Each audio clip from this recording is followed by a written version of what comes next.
Hello, welcome to the federal Andhra Pradesh. ఇవాళ రాష్ట్రంలో సాయి కృష్ణ కేసుకు సంబంధించి ఒక పెద్ద కీలక పరిణామం జరిగింది. సిఐ నాగరాజును ప్రత్యేక దర్యాప్తు బృందం అంటే సిట్ అధికారులు ఇవాళ ఆయన్ని అరెస్ట్ చేశారు. 5 సెక్షన్ల కింద కేసులు నమోదు చేసి ఆయన్ని ఈ జ్యుడిషియల్ కస్టడీకి పంపించారు. ఈయన్ని అరెస్ట్ చేయడానికి వెళ్ళినప్పుడు తన ఇంటి దగ్గర అంటే విజయవాడ నొన్నలో ఆయన ఇల్లుంది.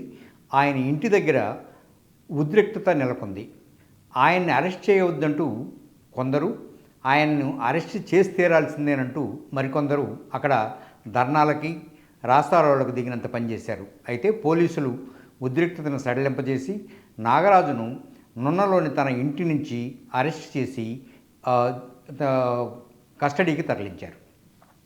ఈ సందర్భంగా ఆయన పైన వచ్చిన అసలు ఆరోపణ ఏంటి అనేది ఒకసారి చూద్దాం.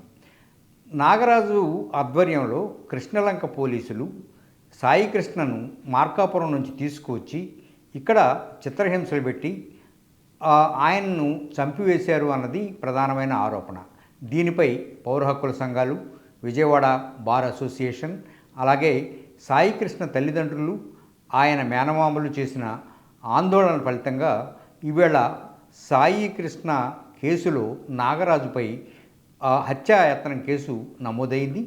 అలాగే ఆయన పైన పెట్టిన ఎఫ్ఐఆర్ ఆధారంగా ఈవేళ విజయవాడ పోలీసులు ఆయన్ను అరెస్ట్ చేసి ప్రాథమిక విచారణ అనంతరం జ్యుడిషియల్ కస్టడీకి పంపించారు. మరోపక్క జరిగిన ఇంకొక పరిణామం ఏంటంటే, తన కుమారుణ్ణి విజయవాడ కృష్ణలంక సిఐ నాగరాజు చిత్రహింసలు పెట్టడం వల్లనే చనిపోయాడంటూ ఆయన తల్లి ఇచ్చిన ఒక ఎఫ్ఐఆర్ ఈవేళ సోషల్ మీడియాలో పెద్ద సంచలనంగా మారింది. ఇప్పుడు ఇచ్చిన ఎఫ్ఐఆర్కి ఆ పోలీసులు రాసిన ఎఫ్ఐఆర్కి తేడా ఉందంటూ కూడా మరికొందరు ఇది చేశారు. ఇంకొక పక్క అసలు సీసీటీవీ ఫుటేజ్ మాయమైంది అనే దానిపైన ఒక కేసు నమోదైంది.